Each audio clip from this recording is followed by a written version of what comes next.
I refuse to put products on my skin that do not work.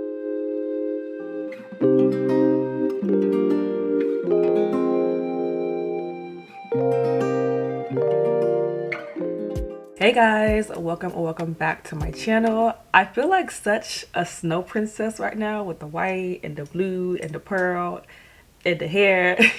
Welcome to my corner of the internet where I talk all things beauty, skincare, and lifestyle. And today I have a treat for y'all, and this honestly isn't even all of it, but I have so many skincare goodies here that I cannot wait to talk about and recommend to you all. This video will be extremely informative, but also be sure to stay to the end where I talk about the absolute most life-changing ingredient out of all the ingredients that I have here that single-handedly transformed my skin the most. And for context, I was on birth control for 3 years. I was thriving on it. Eventually I had to stop because the side effects were getting a little crazy, a little scary. As a result, I had significant hair loss, weight gain, and severe acne. Ever since getting off birth control, I have had very severe cystic acne, and ever since I've been on this journey to figure out how to get rid of it, how to combat it, and how to prevent it. This has been a very long and drawn out journey, but every day I'm learning more about my skin, what it tolerates, what it doesn't, what ingredients work versus not, as well as who on this here internet is truthful versus not about so many different products that claim or that they claim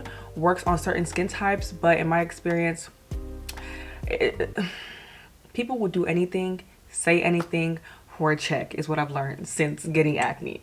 My skin is not 100% yet. As a matter of fact, I'm going to insert a picture of what my skin looks like as of late. I'm still on this journey, and so if there's anyone that can test out a product and be truthful about whether or not it works, it's someone that is still actively battling acne and still on a journey to clear their skin.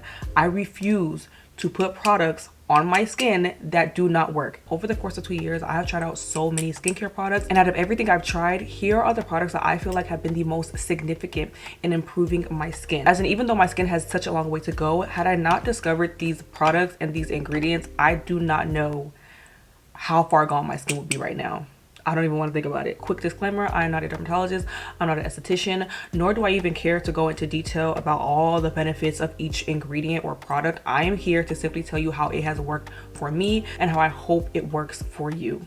That is it. This video will be very quick and to the point. I'm not here to sell you anything, advertise anything. This is just what I feel like has worked over everything that I've tried. And when I tell you I've tried everything, I've tried everything. The first ingredient is butenafine. Butenafine is an acne fungal agent that you can find in antifungal creams. And I'll start with this first because I'm currently having a fungal acne breakout. If you have fungal acne, butenafine.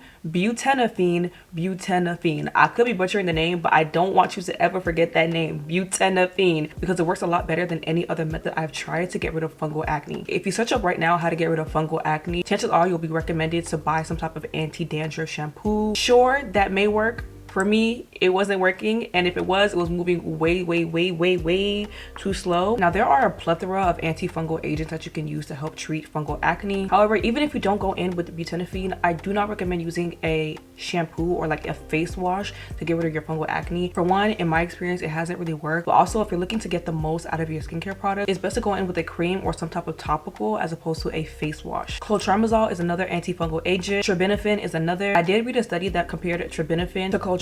Between the two, the group that used trosimazole saw faster results. I then read another study that compared clotrimazole to butenafine, and they found that butenafine worked better and faster than clotrimazole. And ever since then, I have been using butenafine on my fungal acne, and when I tell you I see results fast, this will get rid of your fungal acne or significantly reduce the appearance of it within a week. Here and there, I do like to use a little bit on my face to help prevent fungal acne. But when you look at my face right here, I promise y'all this is not a ringworm. It looks like it is not. Whenever I wear pimple patches for too long, this is what happens. I get a fungal acne breakout. When it's a full-on breakout, I do like to use butenafine 2 to 3 times a day to speed up my results. This is the butenafine that I use. It's literally the Equate Walmart brand, and nothing fancy and nothing special, and this gets the job done. Next is Mandelic Acid.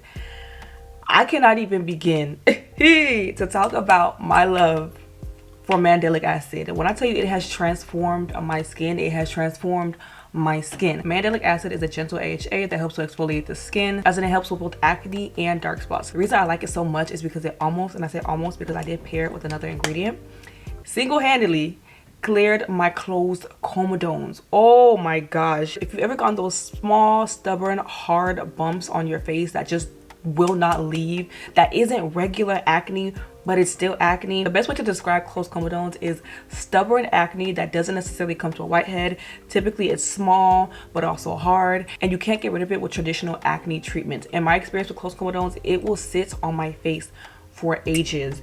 For ages. I remember when I first started getting closed comedones, it did not matter how strong of a product that I would use, I could not get rid of it until I incorporated Mandelic Acid into my routine, along with physical exfoliation. When it comes to skincare, TikTok, skincare, YouTube, everyone tells you against physical exfoliation. I believe there's this one apricot scrub from this one brand in particular that everyone was like, oh my gosh, please stop using it, it's destroying your skin. In my experience, again, please, in my experience, Mandelic Acid in conjunction with a gentle physical exfoliator is the only thing that gets rid of my closed comedone. Keep in mind that Tretinoin is a part of my skincare routine, and even that was not able to get rid of my closed comedones. It was Mandelic Acid combined with a gentle physical exfoliator, aka a face scrub. Bear in mind, Mandelic Acid is great for combating dark spots as well. So if you're looking to combat your closed comedones and dark spots, Mandelic Acid, she is your friend. Now, there are two particular brands of Mandelic Acid that I've been using. One is,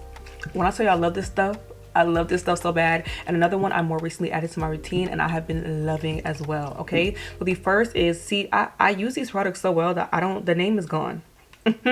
Let's check Amazon real quick. So this is the Wish Trend Mandelic Acid 5% Skin Prep Water. My bottle looks very jacked up right now, but again, that's because I use it. I'm honestly nearing the end of this first bottle, so I'm gonna go ahead and buy a backup one soon. The bottle says that it removes dead skin cells, smoothens dull and rough skin. That is exactly what it does.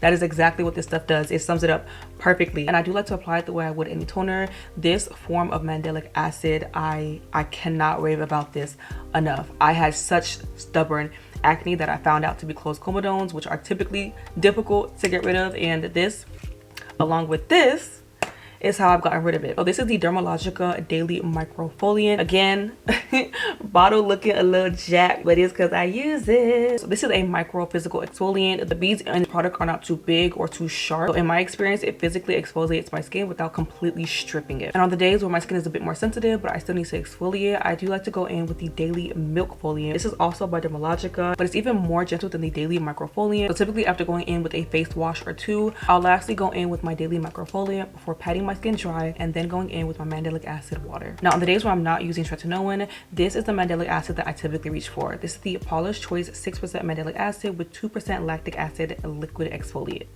Chef's kiss. I love this stuff. All right, next we have Azelaic Acid.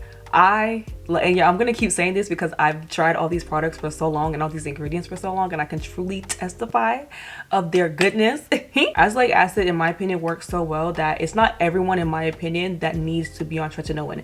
Do not try Tretinoin if you haven't tried Azelaic Acid first, because chances are that alone will get rid of your acne and your dark spots without having to try something as harsh as a Tretinoin. When it comes to my cystic acne, my closed comedones, and dark spots, Azelaic Acid, I love it. I love it so much. It's anti-inflammatory, it helps to unclog pores and even out your skin tone. And one of the things I love about Azelaic Acid is how it helps with inflammation. My acne can get very inflamed, and so Azelaic Acid does a great job at combating that while also reducing irritation. Azelaic Acid is very multifunctional. It's amazing. It works so good for acne prone skin, and I highly recommend that everybody try it. When I was first introduced to Azelaic Acid, I started off with 4 and then 8%, and now I use a combination of 10 and 15% depending on my routine that day. In my previous video, I raved about Curology. It's pricey, but I can't lie when I say it works. So this is the 8% Azelaic Acid that I've been using. I recently finished this bottle, so I'm no longer be using this anymore, and it's fine because I've since graduated to higher or stronger forms of Azelaic Acid. This is the Paula's Choice 10% Azelaic Acid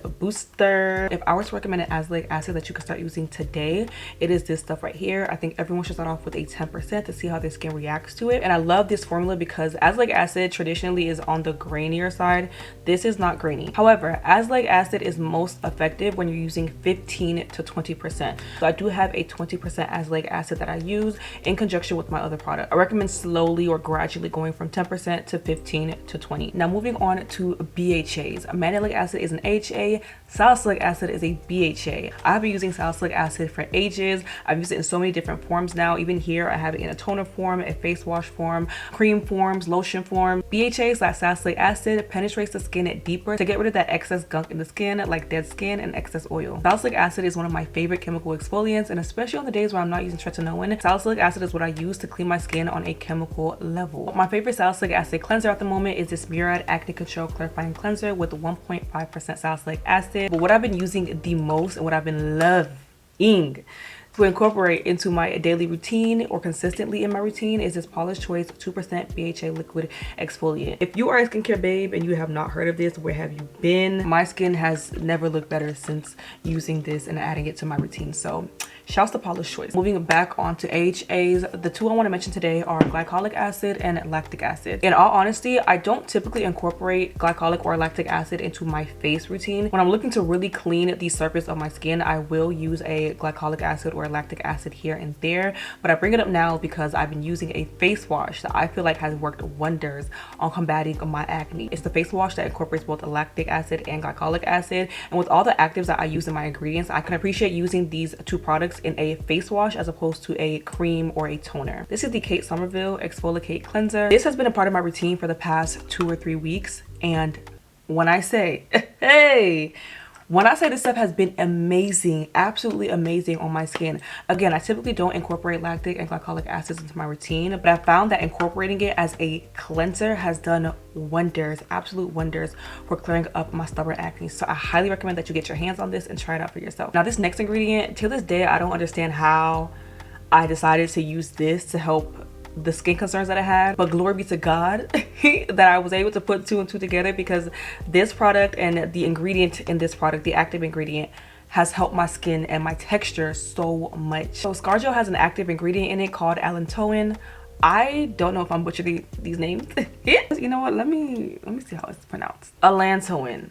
I saw someone just pronounce it like that. If I'm saying it wrong, blame her. But I have found, in my experience, Allantoin in ScarGel has reduced my texture. Not even reduced, it's eliminated. It has completely eliminated my texture. I wore glasses, or I've been wearing glasses since I was 7 months old.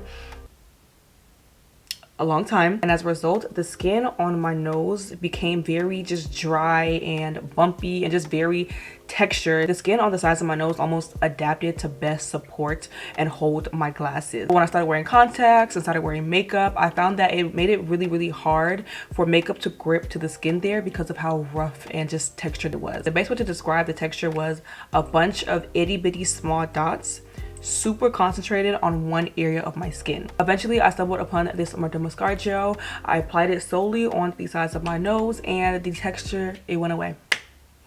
All the texture went away. It went away. A little bit goes a long way, and at this point I'm only using it to help prevent more texture from coming up. I will say that if you stop use of this product, the texture will come back in my experience, but again, a little bit every single day gets the job done at keeping the texture at bay. Again, the active ingredient is Allantoin, so look for that ingredient. It doesn't have to be this brand, but look for that ingredient and see if you can get your hands on a ScarGel that you can apply to those parts of your face with a really stubborn texture. Next, we have Sulfur. Sulfur reminds me a little bit of Azelaic Acid because it's one ingredient that does a lot for the skin. It reduces oil, bacteria, fungi, it exfoliates the skin, unclogs your pores, it reduces inflammation. It does a lot to help the skin.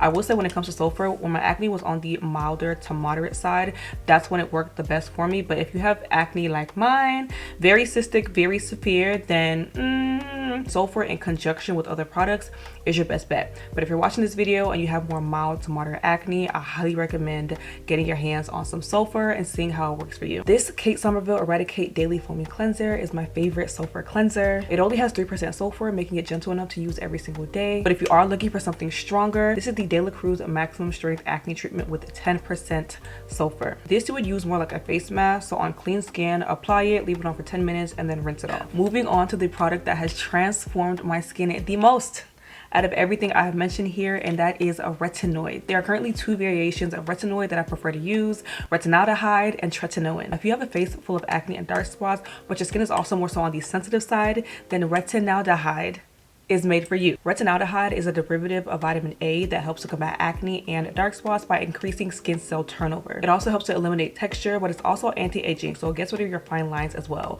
I don't have that issue just yet, but that's important to know. What I love most about retinoids, and specifically Retinaldehyde, is that it helps to get rid of your acne and your dark spots fast, faster than azelaic acid, faster than a benzoyl peroxide, faster than salicylic acid. Because of that skin cell turnover aspect, it helps to reduce the amount of time that acne exists on your face, the amount of time that dark spots exist on your face. I don't know who discovered this, but God bless you. God bless you, okay? So if azelaic acid isn't working for you, then I will go a step up and try out Retinaldehyde. My favorite at the moment is this Paula's Choice Pro Retinaldehyde Dual Retinoid Treatment, as well as this Kate Somerville Mega A Skin Transforming Serum. These two products are very similar in consistency, texture, color. They're basically the same product, so pick whichever one you like. And at the very tippity top of the list is Tretinoin. When I originally found a dermatologist to help treat my acne, Tretinoin was what I was prescribed. I knew it was effective, but I didn't realize just how effective it would be, especially because in the beginning I purged like crazy. The purging was absolutely insane. Purge was so bad that I always encourage anyone with acne to try azelaic acid first, because it doesn't make your skin purge. If that works, stick with it. If it doesn't, Retinaldehyde. If that works, stick with it. If it doesn't, Tretinoin. Similar to Retinaldehyde, it helps increase that skin cell turnover. The biggest difference is that Tretinoin is much stronger than a Retinaldehyde. It's also not something that you can find over the counter. It is prescription, so I do recommend that you've talked to a dermatologist or a nurse practitioner, either in person or online, to help figure out if Tretinoin is the best for you. I started off with a 0.05%, which I said it in my previous video that I don't understand. My dermatologist, she failed me. I wish I would have started on 0.025 and then escalated to 0.05 and then 1%, because this was just way too harsh in the beginning. But my skin did come to tolerate it eventually, and it's been working wonders on my skin ever since. So much so that I recently switched to a gel and a 1% formula. What I love most about Tretinoin is the amount of time that acne stays on my face. So typically if an acne bump would last 1 to 2 weeks on my face, now it lasts maybe 3 days. If it's a larger bump or a more cystic bump, it'll last longer. But in general, acne does not sit on my face nearly as long as it used to now that I'm on Tretinoin. One of the biggest things that honestly I didn't hear people talk about enough when it came to Tretinoin was dark spots. Because again, I've been wearing glasses for a very long time. Typically, if you wear glasses, over time, a dark spot will develop where your glasses sit on your face. Those dark spots for me were basically pitch black. Like, I had been wearing glasses so much and so consistently that I developed these black dark spots on the side of my nose. Dark spots that I could not get rid of with any product that I put on my face. It wasn't until I got my hands on Tretinoin that I was finally able to lighten those dark spots almost entirely. I still have a way to go, but I'm gonna insert before and after pictures on the screen of what my nose used to look like versus what it looks like now. My skin everywhere else looks a little different, but if you pay attention to my nose, you will see just how much lighter they are. When I was using all these other fancy products at the time, none of them lightened my dark spots, especially those super stubborn, persistent, long-term dark spots on my face the way Tretinoin did. So if your acne or your dark spots are severe, and if your skin isn't that sensitive, then I highly recommend going the Tretinoin route. I know I said retinoids was the last ingredient, but it's not. I want to touch briefly on moisturizers. If you are using active ingredients like the active ingredients that I use, you need to be moisturizing your skin. Please, I beg. If you are using active ingredients consistently, you need to make sure you are moisturizing your skin daily. My skin thrives on moisturizer more than it ever has in my entire life. I need it. For one, I like to double up on moisturizers, sometimes triple up on moisturizers, but now I also incorporate milky or hydrating toners into my routine. My favorite at this moment is this Paula's Choice Advanced Replenishing Toner with hyaluronic acid. I'm at the point where I use this every single day. It's like moisturizer in water form. I cannot rave enough about this toner. Try it out if you haven't, especially if your skin is on the drier side, especially if your skin is dry and you're on Tretinoin. Please. Another one that I've been loving is the Turtur Milk Skin Toner. Very hydrating, very soothing, very moisturizing. I love this stuff. It's not as milky in consistency as the Paula's Choice Toner, but it still does a great job at hydrating the skin. Super rapid fire. The moisturizers that I've been loving as of late, one is this Vanity Cream Daily Facial Moisturizer. I originally got this because at the time my skin was like just triggered by everything. So I needed something that was simple and gentle, didn't have a crazy amount of ingredients, but also affordable. And that is what this is. It's all of that and also super moisturizing. So get your hands on this. Next is the Paula's Choice Advanced Barrier Repair Moisturizer. This stuff I love because it's on the thicker side. When my skin gets super dry and peely on Tretinoin, this is what saves my skin. It works wonders. I highly recommend it. Super moisturizing, and I especially love using it at night. Last but not least, I never thought Avon would be a part of my skincare routine, but Shout out to Avon. I've been using their Beyond Glow Snail Mucin Complex. To be honest, I'm not going to sit up here and lie and say, oh my gosh, this specific ingredient in this product has been doing wonders on my skin. I just know that whatever is in here is keeping my skin moisturized. I like it. Alright, you guys, so that concludes this video. Thank you all so much for watching. If you enjoyed this video, be sure to leave a like down below, but also be sure to leave your thoughts, comments, concerns. Let me know what you're thinking down below. Also, be sure to subscribe to make sure you're not missing on any future uploads. Until next time, bye guys.